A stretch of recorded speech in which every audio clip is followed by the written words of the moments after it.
Yo petits potes, yo tout le monde, j'espère que vous allez bien. Aujourd'hui une nouvelle vidéo, on va parler, on va regarder une histoire d'horreur. Les gars, il n'y aura pas de montage sur cette vidéo, simplement parce que j'ai pas le temps, je suis en retard. Du coup, les potes, on est directement parti, petit pouce bleu, commentaire, référencement, etc. Sinon les gars, on est directement parti. Et puis voilà, pas de temps de faire les montages, je pense qu'il y aura une vidéo la semaine, peut-être dans une semaine et demie. Sinon, ou peut-être demain, peut-être tout à l'heure aussi. Sinon directement parti les gars pour la première histoire. Et moi, je peux que vous dire, bah, c'est parti.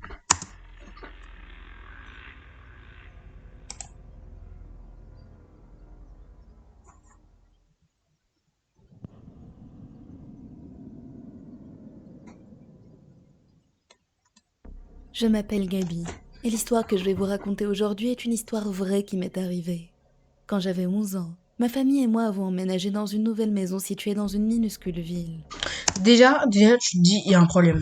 Ils habitent dans une petite ville, reculée de tout. C'est pas Cette normal nouvelle déjà. maison était située dans le point le plus haut, qui se trouvait lui-même aux limites de la ville. Lorsque nous avons acheté la Voilà, on est d'accord. maison, l'ex-propriétaire nous a expliqué que sa femme était récemment décédée des suites d'un cancer, et que la maison était très précieuse à ses yeux, et n'avait donc jamais voulu la vendre. Mais le propriétaire nous a dit que la maison était trop grande pour lui, et qu'il s'y sentait seul, puisque ses enfants étaient désormais tous adultes et étaient partis vivre dans d'autres villes. Cependant, au moment où mes parents et lui ont conclu l'achat, il a soudainement changé d'avis et ne voulait plus vendre la maison. Mais malheureusement pour lui, il était déjà trop tard. Le propriétaire est sorti en trombe de l'agence, et furieux, nous a dit que ça resterait toujours sa maison, et que nous allions le regretter. Bref, cette histoire s'est passée à une période où mon père était absent. C'était un militaire, ça arrivait donc souvent qu'il s'absente longtemps. Ma mère, mon grand frère et Oula, oula, déjà ça commence mal. Hein. Le mec, d'un coup il regrette l'achat. Ça part en steak. Vraiment. devions rester tout seuls pendant 6 mois. Il est possédé par un truc là. Sa femme, elle est pas contente. Elle est pas contente de l'intérieur, mon pote. Je peux dire que même les morts, je peux te dire qu'ils vont un jour revenir. Cette fois-ci. Terrifié, mon pote. Pendant cette période, nous avons vécu des expériences très étranges. Parfois, on se réveillait brusquement au son d'une chèvre dans notre jardin. Ça durait toute la nuit. Ah bon. Le lendemain de la première fois où c'est arrivé, nous sommes allés parler aux voisins et nous leur avons demandé si l'un d'eux avait par hasard une chèvre. Mais aucun d'entre eux n'en avait. Au début, nous avons décidé de juste ignorer le problème et attendre qu'il disparaisse. Avant de continuer, j'ai besoin de vous préciser quelque chose.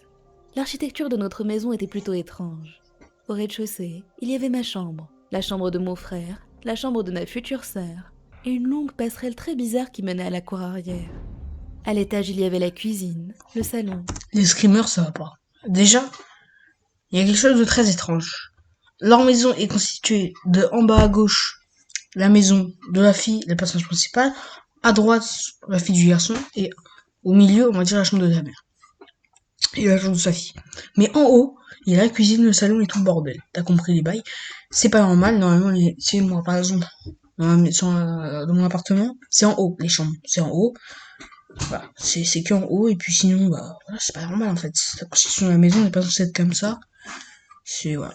C'est étrange, on va pas se mentir. Et la chambre de mes parents. Le rez-de-chaussée était techniquement au sous-sol, et l'étage était en fait le vrai rez-de-chaussée. Bref, une nuit, j'ai décidé de D'accord. dormir avec ma mère. Je suis donc montée à l'étage accompagnée de mon frère. Plus tard cette nuit-là, nous avons soudainement entendu un cri perçant venant du sous-sol. On aurait dit que c'était la voix de mon père, appelant à l'aide de toutes ses forces. Il nous a tous appelés plusieurs fois.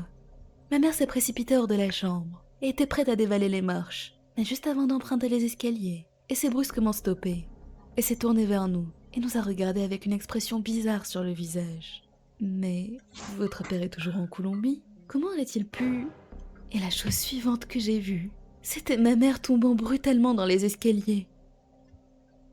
Ce moment était tellement horrible. On aurait dit que quelqu'un ou quelque chose l'avait poussée très fort sans qu'elle puisse résister. Mon frère a appelé les secours, et j'ai descendu les escaliers en courant pour aller voir ma mère et vérifier comment elle allait. Nous avons eu beaucoup de mal à la redresser et lui faire remonter les escaliers, mais nous avons finalement réussi à l'emmener dans sa chambre. Euh, pourquoi je fais cette vidéo?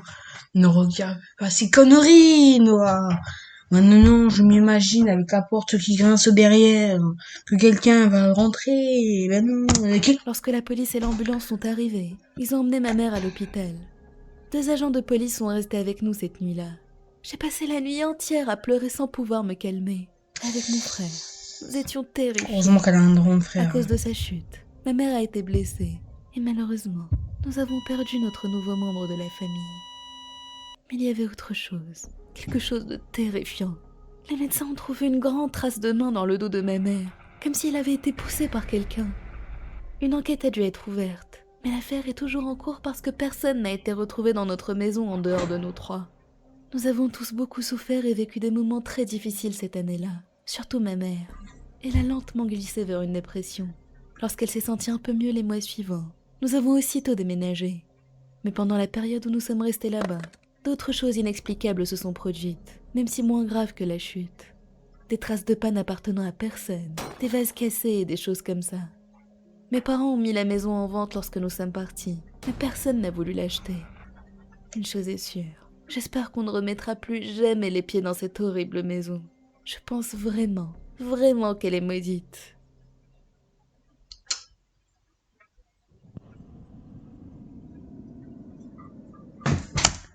Les potes, je pense qu'on va s'arrêter là pour aujourd'hui. Je vais faire une vidéo la prochaine fois pour débriefer de cette histoire et entamer la nouvelle. Un clown terrifiant nous a attaqué. Alors les potes, si la vidéo vous a plu, pouce bleu, en commentaire dites-moi si cette histoire vous a fait peur et que vous avez fait des cauchemars. Et puis moi je vous dis tous les gars, à une prochaine vidéo et voilà.